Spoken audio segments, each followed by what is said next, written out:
Hello, everyone. Welcome to the podcast. I am here with my friend, Cara Kelley. This is episode 3 of season 2, Follow Your Truth. And I am so excited to have you. Thank you for joining me. Thank you so much for having me. I'm so excited to be here. Yes. Oh my gosh. So, Cara and I met like by the universe. We were in the same clubhouse room. Clubhouse is this basically like live collaborative radio type of platform. And we were in the same room and we just hit it off. We were talking about human design. We were talking about the Yi Jing. We were talking about manifesting and just like all the healing things and connected. And we were like, hey, we need to meet. So we set up a Zoom call. On the Zoom call, we decided that I was going to guest star on her workshop, Align, Act, and Attract, and that was amazing. We did a sound bath. Cara, you are a wonderful facilitator. And this is the next thing we're doing is this podcast episode. So thank you, Cara. I'm so glad to have met you and that we have met like this and we can share the truth like this. Me too. It's just so cool. I love how the universe works and how it just like put us into each other's lives. And there's been so many cool synchronicities. I mean, even the fact that we both have kids at like the same age, basically. Exactly. Cool. It's so wild. Yeah, we're both former classroom teachers. Like we're soulpreneurs. We're into human design. Like, how much better does it get? Really? It's pretty silly. Oh my gosh. So Cara, will you introduce yourself? Tell us a little bit about you. Yeah, for sure. It's so funny. I'm normally the one interviewing people, so it's funny being on the other side of it. Like, yes, about me. Okay. So yeah, like you said, my name is Cara Kelley. So I'm originally from Australia, as you can tell by the accent, but I now live in the US. I'm married to an amazing American out here. And so really, like you said, I used to be a school teacher and I really loved teaching, but I got to a certain point where I got frustrated with the education system and just all of the data and just stuff that felt like there was a lot of busy work. And when I got in it to help people, and I was really passionate about working with children and working with adults, because I actually I helped start a program within Australia and called Avid, if anyone's familiar with it. And I used to travel around and train teachers in Australia. So I loved working with people. I loved facilitating. Like, it was my passion. And then I just was like, you know what? I'm so passionate about helping people tune into their inner guidance system. And I went, why don't I teach people that? Because if I love teaching and I love facilitating and helping people, why don't I help them in something I'm really passionate about? Because, teaching English and teaching Avid, I mean, Avid is an amazing program, but there was still so much stuff in the school system that kind of frustrated me, and that I didn't like being really kept in a box. And this gave me the opportunity to really help people. Well, I hate the word help because you can only help yourself, but empower people to really step into their truth and step into their greatness and manifest the dreams of their, just their wildest dreams. So I am an intuition and manifestation coach, and I have my real passion is really helping women more than anything to step into their truth and manifest with ease and flow. So yes, that is fantastic. So many things there. Okay, so tell us, I want to know, when was like your earliest experience of following your truth? Is there like a particular memory when you're like, oh, okay, this is what I got to be doing? There definitely is. So it's kind of a crazy story, but I was teaching in my hometown, which is a small town called Albury, and love that town. But I got to a point where I was like, I need to leave. Like, I need to, fly away from the nest, so to speak.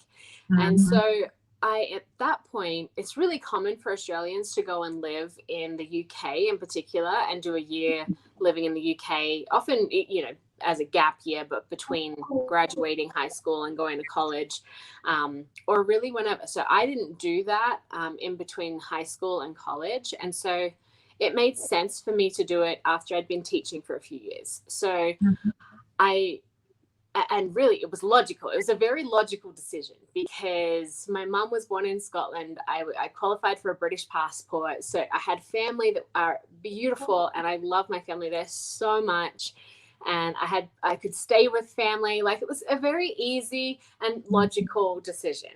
So I was like, cool, I'm going to go do that. And so I went to Scotland, and it was crazy because I was working in a pub. You know, I went from this teaching where I was like, felt like I was changing lives, and I felt like I was really connecting and helping people. And then I went to working in a pub, and I was like, and traveling, mind you, I was traveling, and I love the traveling piece, but there was something about where I was in Scotland and everything about it, I started to really feel like something was missing. Like it wasn't where I was supposed to be, right? There was something else calling me. And at that point, actually, Avid, the international program in the US, they asked me to be a trainer for their international summer institute that they run in San Diego. And I was like, yes. So I came out. This was in 2012. And so I came out here to the States, to San Diego. And honestly, the moment I landed in the country, my truth was like, this is where you're meant to be. And it was not specific to, actually, I think it was when I landed in New York. So it wasn't specific to any like city or anything within the US. It was just the US. You're meant to be here, which is funny because I never actually wanted to even go to the US. Like this wasn't, as a kid growing up, I had all these dreams of going to, you know, all these different places, but the US was never on my radar.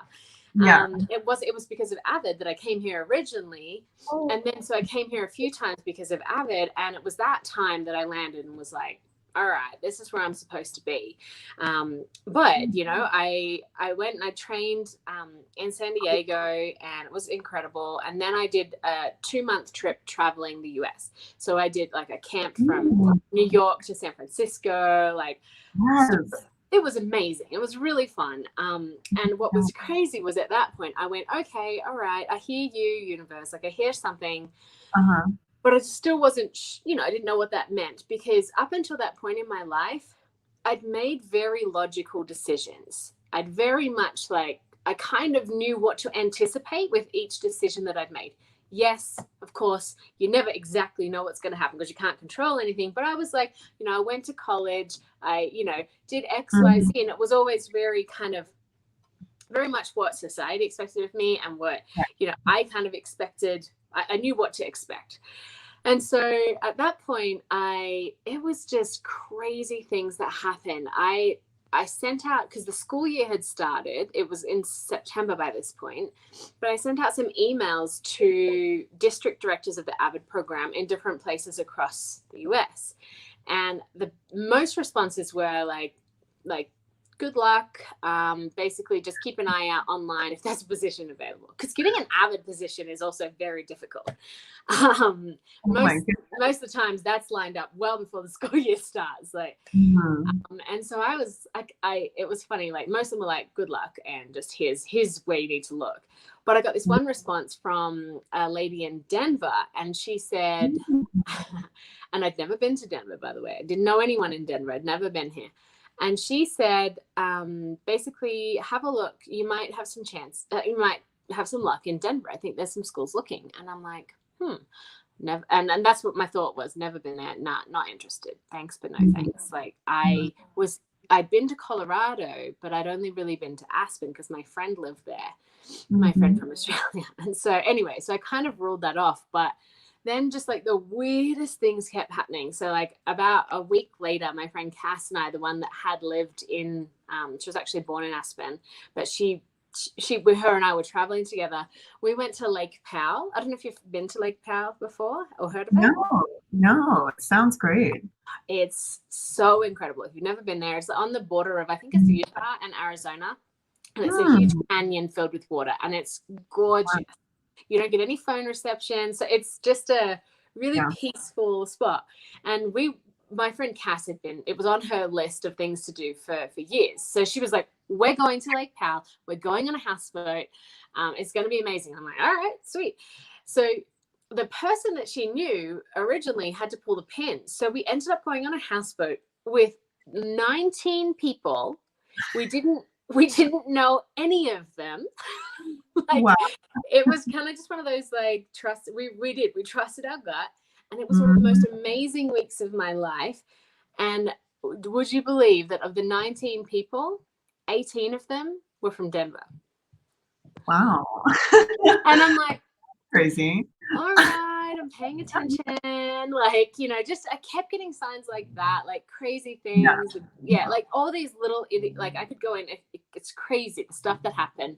So anyway, I went back to Scotland after my trip, and I remember walking up this, it's an old extinct volcano in the center of Edinburgh, which is called Arthur's Seat.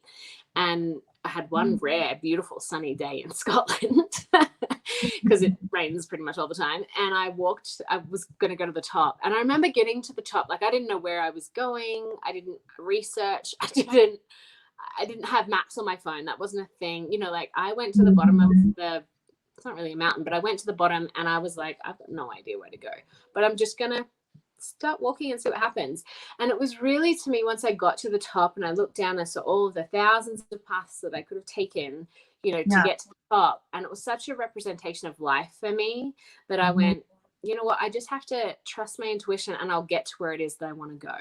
Like, trust my truth. And that's where it was the first time in my life that I really, truly felt in my soul, you need to take this leap. Like, you need to move to the US, even though it makes no logical sense. Like, everyone in my life at that time was like, Cara, no, that's crazy. Like, get a job first, save some money, because I was stone broke. Like, I'd been traveling for 8 months straight. I was stone broke. I didn't have a job offer. I had no, visa to work in the US. I didn't have a house here, a car. Like, I knew no one. Like, there was no logical reason to do it. But my truth was like, just go, take the leap. Come on, I've got you. And so I did. Like, I took that leap of faith, and it was one of the most amazing, I get chills talking about, like, it was one of the most amazing experiences. I got, at the time, my dream job. I got it 2 days after landing in the country. I got a beautiful house with one of my best friends. She ended up, the one that had lived here, she came back and decided to live here with me, and we lived in Boulder, Colorado. And it was, just magical things kept falling into place. And that was that moment where I went, and in fact, it wasn't until a couple of years later that I looked back, and I remember I was hiking and I sat down, did a meditation in Colorado, and it was, I remember just realizing, follow your truth. Like, I had that hit me, follow your truth. That is where the magic happens. And I ended up getting it tattooed on my foot right before I moved back to Australia. And it wasn't until a couple of years later that I realized, like, that's the thing that I need to share with people, is trust it, because it's so freaking magical when you do. So magical. Yeah. The miracles that happen, like, over and over again, the people that you meet, the opportunities that present themselves, like even the little things in nature that you will see. Like, hey, if I had been turning my head slightly to the left, I would have missed this fox or something like that, and like, oh, how special that is. Or like the angel numbers, right? And you're like, oh, 111, 222, 333, and you're like, okay, universe, like, you cannot be giving me all these things if they didn't mean something, right? Oh, absolutely. So it's, and just those little synchronicities, those little signs, it's so important to pay attention to them and tune into them, because it's the way that God, universe, source, whatever you call it, there's communication. There's clear communication guiding you to something. And even if it doesn't make logical sense, it's happening for, and I hate the saying it's happening for a reason, but it is. It's trying to encourage you to take the path of least resistance. Yes. And to, like, open up and get to the next level, oh my gosh, so fantastic. Okay, so made it to Denver, and then how did you transition into entrepreneurship? Can you tell us a little bit about that? I can. So it's actually crazy. So I'm trying to think, it was 2014. Okay. And actually it was while I was very initial taste, because no one really in my family, I had my granddad, actually, I shouldn't say that. My granddad is the only person in, like, anywhere in my family that I can identify that was actually an entrepreneur, and he's also like my absolute hero. Like I absolutely adored my granddad, and he passed a few years ago. But so basically I was teaching and, very, very successful at that. But then I remember in fact, I think it was the lady that actually sent me the email about, now that I think about it, that sent me the email about Avid maybe checking out Denver. Okay. Her and I became good friends, and she actually showed me, she introduced me to Isogenics, which is a network marketing company.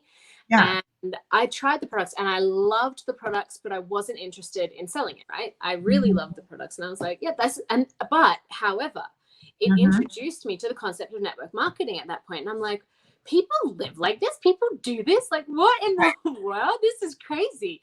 And so then it was not long. It was seriously like within, and again, like all happens in divine timing, but it was, I think, like a week or so later that I then saw a different network marketing company that was a travel one. I don't know if you've ever heard of World Ventures, but that came, so that I was introduced to World Ventures, and at the time, and I'm a huge traveler, and to me it was like, yes, that I can get behind because I love travel, right? And so I joined that company, and I was was fairly successful with that. I actually went out. It was such weird timing. The day that I saw it was also like the week that it was launching in Australia. And I was contemplating moving back to Australia at that point and all this kind of stuff. And so I moved back and I pioneered it within Australia. And like I said, I did pretty well.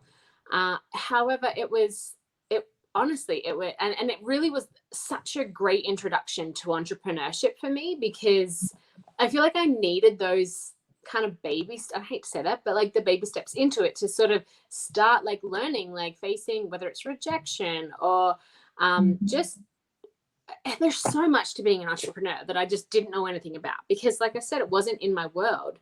All I knew was to work. And so it really did help me dream bigger than I was.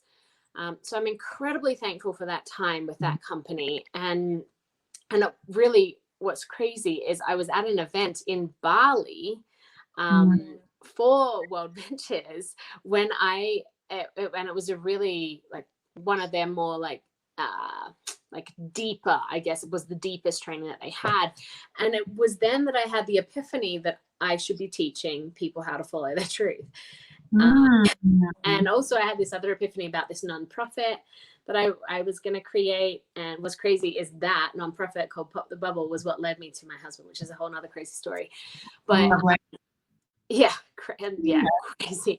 But so that was kind of the introduction. And then what's funny is so with Follow Your Truth, every time I would start, because initially it was going to be just a live program, where I was bridging the gap, because I used to teach teachers how to be more engaging and effective with their teaching. I saw a gap in the personal development world where it's like they just stand up and talk to you. Bless you. It's so cute. Where, you can have amazing speakers in personal development, but they just stand there and talk to you, and then you walk away and it kind of goes in one ear and out the other. And so I was like, man, imagine if personal development, if they utilized all these incredible strategies that we do as teachers, this could be incredible. So that was my initial vision with Follow Your Truth, was it had to be a live program. It was going to be intensive. It was going to be all through like different activities and games and things that allow you to have epiphanies of like, oh my gosh, I had no idea that this is what I was doing or whatever. But so I started that, but every time I would go down the path of entrepreneurship alone, doing my own thing, I used to get to a certain point and I'd freak out because I didn't know what I was doing. And I'm like, I don't know how to create this on the back end. I don't know how to do this. I don't know how to do that. And I'd get so overwhelmed that I'd go back to network marketing because it was the more comfortable, safer option for me. And I felt like I had more of a chance of making money doing that than I did doing the thing I really was passionate about. So I went back and forth with that a bit. And I also joined another, like a direct sales company, Kangen water. I don't know if you're familiar with that, but I still sell Kangen water and I love Kangen water, but I now do, I now live my passion as well and get to help people with, follow your truth and coaching and all of that. So, and honestly, wasn't until just recently that I finally was like, I have to do this. Like, this is so on my heart. The universe keeps telling me, I keep getting signs, like, and I got some very, very clear signs that, I was like, just suck it up. You'll figure it out. And I actually hired someone recently to help me with some of that back end stuff, because I was like, this is what I need to do to get to the next level. And it worked, like I could pay back everything that I paid her in my first workshop. So entrepreneurship is scary, but it's so amazing. Oh my gosh, I feel that. It is very scary. Like, entrepreneurship takes all of your faith, all of your heart, all of your soul. And sometimes you have to be your biggest cheerleader, right? Like, my family, same thing. My mom is the only business owner, and everybody else is like, I don't have any interest in starting my own business. I don't want to be stressed out. I don't want to figure it out all by myself. I just want my paycheck and I want to go home. And so, like, even like my circle of friends had to change, right? Because I was like in the classroom for so long, and I was like, oh man, like, how do business owners do stuff? I remember thinking, like, who is available between 9 and 5? Like, who can actually go to the bank or do their groceries or go to the DMV Monday through Friday? I was like, what? Like, is that who is people? Where are they? Like, what are they doing right now? Sitting in coffee shops working, usually. Exactly.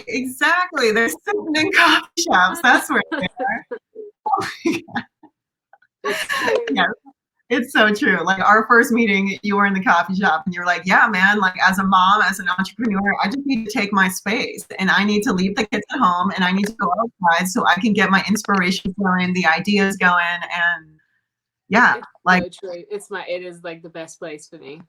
Yes. Oh my gosh. Okay. So could you tell us a little bit more about manifesting? Okay. So following your truth, and then you kind of like dialed down to manifesting. So when was the time when you knew that this was like a secret sauce and like a recipe that you knew the ingredients to? It's crazy. Someone asked me this question the other day, actually, of like my manifestation journey. And I was like, I hadn't really ever put it into words, because it was one of those things that initially I was just doing my thing. And I remember having friends that were like, what happened? Like, the craziest things. And they're like, Cara, you are a master manifestor. Like, I had friends that would tell me that all the time, and I was like, I'm a master manifestor? Really? Like, what? I just didn't get it, because I just, like, it was the weirdest thing that I'd be like, oh, this is what I want, and it would just appear in my life, and I'm like, oh, that was cool. Like, it really wasn't until, I would say, probably like a year or so ago, that I started realizing that there was things that I was doing, and I started to kind of get clear on intentionally, like, really, because I was intentionally manifesting. I feel like there's levels of manifestation. Like, you subconsciously, you're always manifesting, whether you know it or not, right? You're subconsciously manifesting things you like, things you dislike. But I think you go from subconsciously doing it to then kind of consciously, but not like really knowing exactly what you're doing, to then like, oh, this is what I need to do to actually manifest, and then really intentionally manifesting. And so I think it took me a bit to really realize that there are things you can actually do to intentionally manifest. And it's funny. I think I remember listening to, I don't know if you've heard of Manifestation Babe. I think you have. Yes, I have. Yes. Love her. And I remember when I very first, I mean, it was a few years ago that I first heard her podcast, and I was like, you can just teach people how to manifest as a career. Like, I remember being really blown away that was a thing, that you can be a manifestation coach. And then but I also there was a lot of imposter syndrome for me that I had to get over.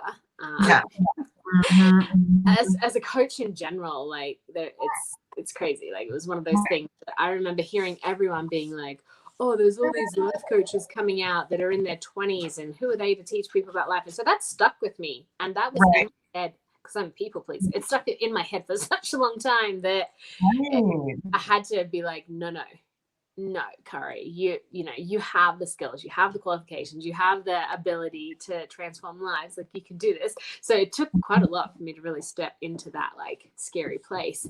But yeah, manifestation was one of those things where I think I was aware of it. I was aware of the law of attraction. You know, I remember reading The Secret many years ago. I remember, you know, like there were little, and my mom was quite into, she liked Buddhism. She never really like got into it, and karma and all those things. But there were little, like, I think it was just people I met along the way, and I started to hear little things that started to make me realize that, you know, we have the ability to really manifest, and that there is, well, and I don't want to say that there's a secret source, but I think that there's multiple different secret sources that, you know, people can tap into. It's about finding what works for you with manifesting. And I think sometimes different situations require different things as well. So I started to, it really wasn't until probably a couple of years ago that I started really looking at, well, how did I manifest, and how did this happen? And what was I doing consciously or subconsciously? Like, there's crazy things where my friends pointed things out to me that I was like, did not realize that, you know, like before I met my husband, so my husband's Black, and before I met him, probably like a year before I met him, or 6 months before I met him, I remember I was posting, in a row, I posted a couple of photos that were just like photos, royalty-free images that I put up on my Facebook with, you know, a caption, something I'd written, something, or a quote or something like that. And one of them was this girl, like probably like an 8-year-old or so girl with like beautiful curly hair, and there's a sunset in front of her, so it's kind of a silhouette, so you can't see her face, but she's clearly a mixed girl. And what's crazy is, if you now were to take a photo of my stepdaughter like that, that would be her. Whoa, hello. Like, and stuff like that. My friend pointed that out. I was like, oh my gosh, I would, like, again, I was subconsciously creating this. Yeah. Yeah. So true. So it's crazy. Oh my gosh. Okay. Could you give us like one of your favorite techniques to manifest? I mean, it's one of the simple ones, but probably one of the most effective ones, I think, is honing in on like a specific area of your life and getting very, very clear on what it is that you're wanting to attract. So, for example, for people that are single, that are out there, or even for those in relationships, you can definitely do this when you're in a relationship. You write down on a piece of paper at the very top, I am, he is, or I am, she is. And so you're basically declaring that you both are. It's not one column for you and one column for them. It's that you both are these qualities. And so before I met my husband, I wrote an insanely clear list. Like, I'm not kidding. This was like a double, you know, what do you call it here? Letter. Like, it was a booklet, you know, letter sized, double page with multiple columns on each page. Like, pretty serious. And it was things like, you know, loyal, loving, family oriented, you know, entrepreneurial, like all of, like a very, very, very intense list. And be very careful, for those of you that are writing them, that you want it to be what you want. You want to write it as a positive. You don't want to write it as negative. Like, you don't, for example, if you don't want to write doesn't smoke, or isn't lazy, or doesn't cheat, right? Because your brain doesn't pay attention to the doesn't, it just sees cheat or lazy or smokes, you know? So instead, flip it and find a way that you can put a positive spin on it. So is healthy, is fit and healthy, cares about their well-being, is loyal, is loving, is trustworthy, is trusting, you know, all of those things. So very, very clear on what it is you want. And one thing that you want to do with relationships is think back, because a lot of people will be like, well, I've been in relationships before and they ended badly and it was toxic or this or that, whatever. We've all had relationships. Stop calling it they weren't the right guy, right? Or the right girl, because they were right for you in that moment. Right. You had something to experience and something to learn. And there's something that you loved about them. There's a reason why you were attracted to them. So think about that. Think back through every person you've ever dated or been with or whatever, and consider the qualities about them that you loved and include that in your list. And if there's things that you didn't love, again, try and flip it and find a way that you can add that to your list. The more specific you can be, the better. So that, I'm not kidding. When I met my husband, after I think it was the second day of knowing him in person, I opened up this book and was like, look, it's you. And he was like, oh my gosh, it's me. Like, so that, and then the other, I'm going to say one more, because I think this is so important, is following your truth. Like, one of the best ways to manifest and get the things you want is actually tuning into your inner guidance system. So you put the vision out there, but you have to tune into that inner guidance system and your intuition, whatever you want to call it, your gut instinct, and actually follow it. Because I wasn't manifesting the man of my dreams because originally I wasn't following my gut. I would meet a guy and he'd be like, really nice guy, and I would sit there, my gut straight away would be like, that's not it. But I would be like, but they're really nice, and maybe this will change. And like, because you don't know until you find your one. You really don't know how it feels. Exactly. So really trust that. And just what I started saying is, you're a really nice guy, but my gut tells me this isn't going to work out. Right. And some of them were like, you're crazy. Others were like, but what did I do wrong? What? I don't understand. And nothing. You didn't do anything wrong. And then others would be like, I really respect that. Thank you. Like, but you're by doing that, you're allowing them to go out and find their one, and you are showing to the universe very clearly, I'm serious about the list I wrote. Yeah. And surrender to that. Stop like stressing about it, and don't like that. That's a really big thing too. The more you can like surrender and trust that what it is you're manifesting is going to come to you, the faster it will. But the more you try and like cling to it and like, oh, but I really need this. I need my one. I need this money. I need whatever it is. No, like, think of it as a friend. You don't want to hang out with someone that's like, I need you in my life, Anna, can we hang out, Anna? No, go away. You're annoying. Like, buzz off. You're like a fly, right? Exactly. You just got to really trust and surrender. Hand it over to the universe. So, sorry. Fabulous. No, I'm into it. Okay. Next question. So, what is something that you have recently let go of? Something that I've recently let go of. Honestly, I would say I've really been doing a lot of money mindset work of the last, it's an ongoing journey, right? Anything that you have a blueprint growing up that is not serving you, it can take a while to release it and let it go and whatever.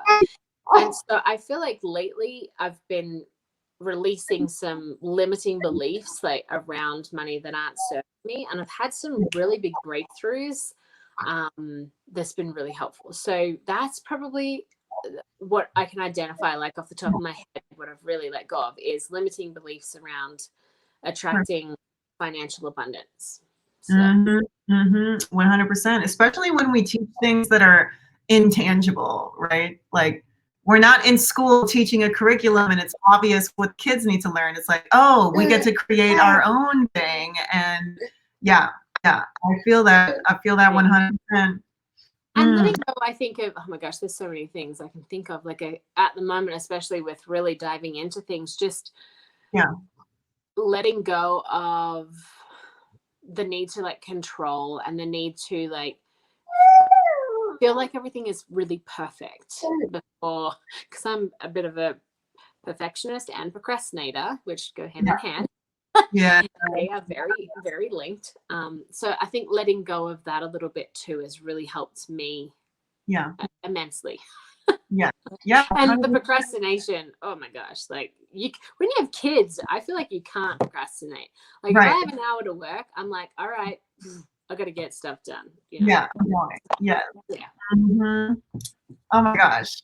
This has been so wonderful. Okay. So we're going to close out by asking, where can we reach you? And I have some things right here, but verbally tell us where we can reach you. Yeah, for sure. So really, like, as you can see, so my Instagram is cara.u.kelley. So find me there. I am fairly active there, but if you want to, to do like a discovery call with me, I offer like half-hour discovery calls to see if, I can help you and serve you to really level up in your life. Then just follow Milkshake.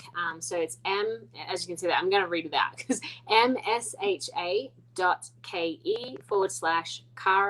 CARAU, the letter U, Kelley, KELLEY, with the E. And if you go there, you'll see there's lots of ways you can connect with me. You can book one of those calls. You can, my Instagram link is on there. You can see whatever is the most recent things going on. I also have a Facebook group. It's a free Facebook group called Follow Your Truth, where I often, jump on and do some like free little Yi Jing readings. I love this thing so much. Yes. Or I'll, just like share content and value in there. And it's a real community. It's specifically for women. So gents, I'm sorry, connect with me, but probably you can't join that group. Not probably, you can't join that group. It's just for women to feel like a sacred space. And I'm going to be having lots of guest speakers come in there as well, talk about all things to help you really like release anything that's, stopping you from being, your highest self. So yeah, I'd love to connect with anyone that resonates with me or my story. And I really, really do appreciate you having me on, Anna. It's been really fun. Yes, this has been so lovely. Oh, thank you, Cara. Okay, so for everyone tuning in, please get in touch with Cara. I also have her milkshake in the description of this podcast episode. And if you want to listen to past episodes, go to alonewithanna.com. And this has been so lovely. And I hope you have a wonderful day. Cara, any final thoughts? No, I would just say, the people that are listening are obviously connected to you, but anyone from my audience, definitely connect with Anna. Follow Anna. She is amazing. So I'm excited for the connections that happen when we do this sort of stuff. So you're amazing, and I appreciate you so much. So I hope you have a beautiful day also. Thank you so much. Okay, everyone, we're signing off. Thanks for listening. Bye. Bye.